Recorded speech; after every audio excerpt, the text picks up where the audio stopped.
तो अगर आप भी तैयारी कर रहे हैं प्रतियोगिता परीक्षा की तो आपके लिए यह एनसीईआरटी सार संग्रह वीडियो काफ़ी लाभदायक होगा। तो आज का टॉपिक है हमारा प्रांतीय चुनाव और मंत्रिमंडल का गठन, कांग्रेस समाजवादी पार्टी एवं त्रिपुरारी अधिवेशन। प्रांतीय चुनाव, मंत्रिमंडल का गठन, कांग्रेस समाजवादी पार्टी एवं त्रिपुरारी अधिवेशन। तो आज का ये टॉपिक है हम लोग का। तो वीडियो की शुरुआत करते हैं। सर्वप्रथम है, किस अधिनियम के द्वारा भारत में प्रांतीय चुनाव करवाने का प्रावधान किया गया था? किस अधिनियम के द्वारा भारत में प्रांतीय चुनाव करवाने का प्रावधान किया गया था?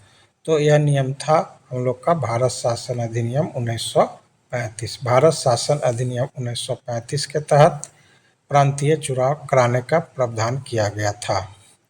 तो प्रांतीय चुनाव किस अधिनियम के तहत? तो भारत शासन अधिनियम 1935 के तहत। आगे भारत शासन अधिनियम 1935 के अंतर्गत भारत में प्रांतीय चुनाव किस वर्ष संपन्न किया गया? तो भारत शासन अधिनियम 1935 के अंतर्गत भारत में प्रांतीय चुनाव किस वर्ष संपन्न किया गया? तो यह किया गया 1937 में। प्रांतीय चुनाव हुआ 1937 में। भारत शासन अधिनियम 1935 के तहत भारत में प्रांतीय चुनाव 1937 में हुआ। 1937 में हुआ।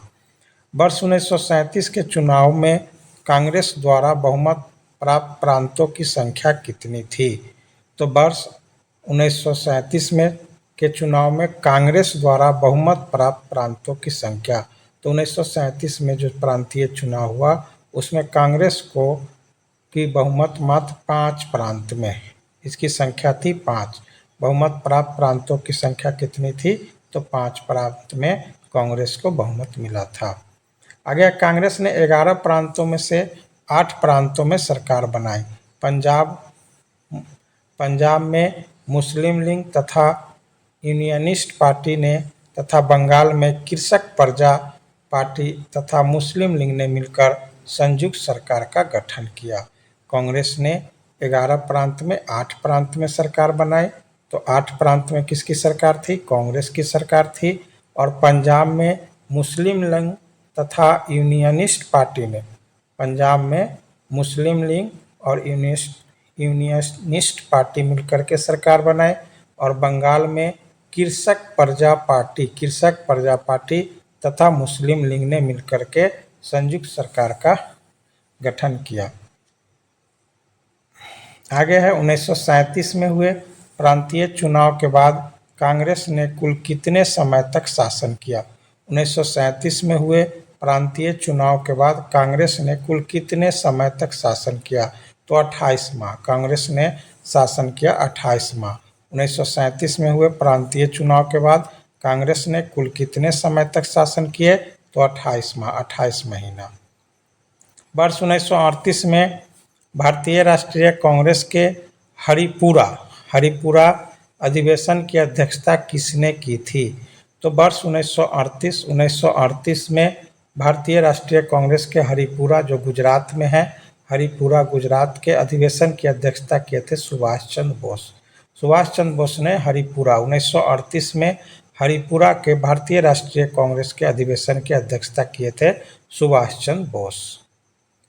भारतीय राष्ट्रीय कांग्रेस के किस अधिवेशन में हुए कांग्रेस अध्यक्ष के चुनाव में सुभाष चंद्र बोस ने पट्टाभी सीतारमैया को पराजित किया था?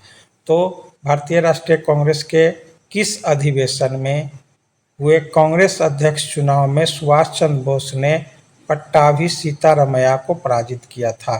तो यह त्रिपुरारी अधिवेशन 1939। काफ़ी इम्पोर्टेंट है त्रिपुरारी अधिवेशन 1939। इसमें कांग्रेस के अध्यक्ष पद के लिए चुनाव हुआ था, जिसमें सुभाष चंद्र बोस ने का जीत हुआ था और इन्होंने हराया था, सीतारमैया को पराजित किया था। तो यह त्रिपुरारी अधिवेशन 1939। त्रिपुरारी अधिवेशन 1939 काफ़ी इम्पोर्टेंट है। इसमें कांग्रेस के अध्यक्ष पद के लिए चुनाव हुआ था और सुभाष चंद्र बोस जीते थे। आगे है, सुभाष चंद्र बोस के त्यागपत्र के पश्चात भारतीय राष्ट्रीय कांग्रेस का अध्यक्ष कौन बना? सुभाष चंद्र बोस के त्यागपत्र के पश्चात भारतीय राष्ट्रीय कांग्रेस का अध्यक्ष कौन बना? तो ये बने थे राजेंद्र प्रसाद। डॉक्टर सुभाष चंद्र बोस जो है त्याग पत्र दे दिए थे। इसके बाद जो है इसके अध्यक्ष बने थे डॉक्टर राजेंद्र प्रसाद। डॉक्टर राजेंद्र प्रसाद कांग्रेस छोड़ने के पश्चात सुभाष चंद्र बोस ने वर्ष 1939 में किस दल की स्थापना की? कांग्रेस छोड़ने के पश्चात सुभाष चंद्र बोस ने वर्ष 1939 में किस दल की स्थापना की थी? तो सुभाष चंद्र बोस 1939 में फॉरवर्ड ब्लॉक की स्थापना किए थे। फॉरवर्ड ब्लॉक की स्थापना किए थे सुभाष चंद्र बोस कांग्रेस छोड़ने के बाद 1939 में। आगे है लॉर्ड लिनलिथगो। लॉर्ड लिनलिथगो ने द्वितीय विश्व युद्ध में कांग्रेस का सहयोग प्राप्त करने के लिए उनके समक्ष एक प्रस्ताव रखा जिसे अगस्त प्रस्ताव के नाम से जाना जाता है। यह प्रस्ताव था 8 अगस्त 1940 को। तो लॉर्ड लिनलिथगो ने द्वितीय विश्व युद्ध में कांग्रेस का सहयोग प्राप्त करने के लिए उनके समक्ष एक प्रस्ताव रखे थे और उस प्रस्ताव को अगस्त प्रस्ताव 8 अगस्त 1940 का नाम दिया जाता है। अगस्त प्रस्ताव कहा गया है। तो अगस्त प्रस्ताव कब पारित हुआ? 8 अगस्त 1940 को। किसने? तो लॉर्ड लिनलिथगो ने द्वितीय विश्व युद्ध में कांग्रेस का सहयोग प्राप्त करने के लिए। आगे क्रांतिकारी समाजवादी पार्टी। क्रांतिकारी समाजवादी पार्टी। तो क्रांतिकारी समाजवादी पार्टी आरएसपी क्रांतिकारी समाजवादी पार्टी आरएसपी। तो इसके संस्थापक हैं योगेश चंद्र चटर्जी। क्रांतिकारी समाजवादी पार्टी के संस्थापक है योगेश चंद्र चटर्जी और इसकी स्थापना हुई थी 19 मार्च 1940 को। 19 मार्च 1940 को बंगाल में। तो क्रांतिकारी समाजवादी पार्टी की स्थापना बंगाल में 19 मार्च 1940 में। इसका उद्देश्य था अंग्रेजों को शक्ति द्वारा भारत से बाहर निकालकर देश में समाजवाद की स्थापना करना। इस पार्टी ने त्रिपुरारी कांग्रेस अधिवेशन में सुभाष चंद्र बोस का समर्थन किया तथा भारत छोड़ो आंदोलन का स्वागत किया था। तो इसका उद्देश्य था अंग्रेजों को शक्ति द्वारा भारत से बाहर निकालकर देश में समाजवाद की स्थापना करना और यह पार्टी ने त्रिपुरारी कांग्रेस अधिवेशन में सुभाष चंद्र बोस का समर्थन किया था तथा भारत छोड़ो आंदोलन का स्वागत किया था। ये पार्टी थी क्रांतिकारी समाजवादी पार्टी। क्रांतिकारी समाजवादी पार्टी थी क्रांतिकारी समाजवादी पार्टी। आगे है हम लोग का 1937 के प्रांतीय चुनाव तथा प्रधानमंत्री। किस प्रांत में कौन से प्रधानमंत्री बने? तो यह है असम। तो असम में थे मोहम्मद सादुल्ला। असम में मोहम्मद सादुल्ला। असम में मोहम्मद सादुल्ला। बिहार में श्री कृष्ण सिन्हा। श्री कृष्ण सिन्हा। बिहार के श्री कृष्ण सिन्हा। बंगाल के फजलुल हक। बंगाल में फजलुल हक। बंगाल में फजलुल हक। उड़ीसा में बीएन दास। उड़ीसा में बीएन दास। उत्तर पश्चिमी प्रांत में डॉक्टर खान साहब। उत्तर पश्चिमी प्रांत में डॉक्टर खान साहब। संयुक्त प्रांत में गोविंद बल्लभ पंत। संयुक्त प्रांत में गोविंद बल्लभ पंत। मध्य प्रांत में एनवी खरे। एनवी खरे मध्य प्रांत में। बम्बई में बीजी खरे। बम्बई में बीजी खरे। मद्रास से सी राजगोपालाचारी। मद्रास से सी राजगोपालाचारी। सिंध से अल्लाह बख्श। सिंध से अल्लाह बख्श और पंजाब से सिकंदर हयात खां। तो ये है 1937 के जो प्रांतीय चुनाव हुआ था उसमें प्रांत 11 प्रांत के से अलग अलग जो प्रधानमंत्री बने थे उनका नाम।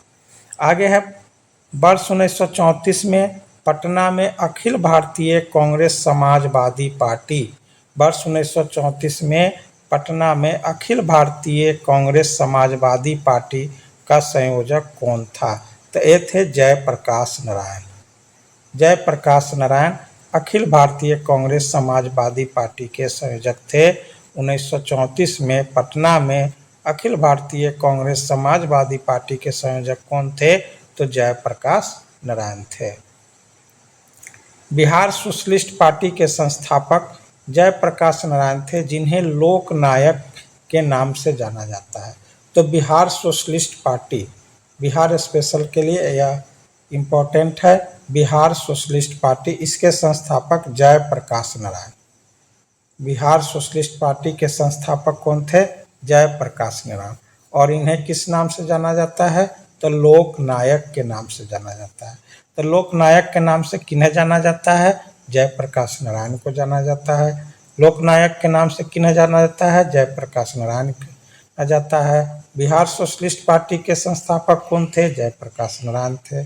तो बिहार स्पेशल के लिए इम्पोर्टेंट क्वेश्चन है। वर्ष 1937 के चुनाव के पश्चात संयुक्त प्रांत में गठित मंत्रिमंडल में वित्त विभाग के प्रमुख कौन बने? वित्त विभाग के प्रमुख 1937 के चुनाव के पश्चात संयुक्त प्रांत में गठित मंत्रिमंडल में वित्त विभाग के प्रमुख, तो वित्त विभाग के प्रमुख बने हैं रफ़ी अहमद किदवई ने, रफ़ी अहमद किदवई ने बने हैं। कांग्रेस समाजवादी दल का प्रमुख नेता कौन था? कांग्रेस समाजवादी दल का प्रमुख नेता कौन था? तो ये थे आचार्य नरेंद्र देव, आचार्य नरेंद्र देव। कांग्रेस समाजवादी दल का प्रमुख नेता थे आचार्य नरेंद्र देव। कांग्रेस सोशलिस्ट पार्टी की पहली बैठक कहाँ हुई थी? Congress socialist party, Congress socialist party की पहली बैठक कहाँ हुई थी? तो पटना में हुई थी 1934 में। कांग्रेस सोशलिस्ट पार्टी की पहली बैठक पटना में 1934 में हुई थी। Congress socialist party, Congress socialist party की पहली बैठक पटना में 1934 में हुआ था। आगे है फॉरवर्ड ब्लॉक, फॉरवर्ड ब्लॉक। तो फॉरवर्ड ब्लॉक के संस्थापक है सुभाष चंद्र बोस। फॉरवर्ड ब्लॉक के संस्थापक थे सुभाष चंद्र बोस और इसकी स्थापना हुई थी 3 मई 1939 में, 3 मई 1939 में मुकर उन्नाव में, 3 मई 1940 में फॉरवर्ड ब्लॉक की। और इसका उद्देश्य है सभी साम्राज्यवाद विरोधी शक्तियों को संगठित करना और अनिवार्य संघर्ष की पूर्ति हेतु तत्पर रहना। इसके अन्य सदस्य देवव्रत विश्वास जो कि महासचिव है, विशंभर दयाल त्रिपाठी राष्ट्रीय महामंत्री है तथा स्वामी सहजानंद जी।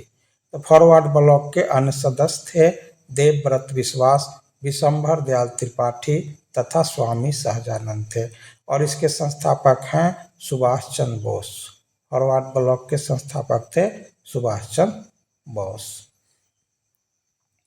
वर्ष 1937 के प्रांतीय चुनावों में कुल 1585 सीटों में से कांग्रेस को 707 सीटें प्राप्त हुई थी। कांग्रेस को 1937 में कुल 707 सीटें विधानसभा में प्राप्त हुई थी। हम लोग पढ़ रहे हैं NCERT सार संग्रह।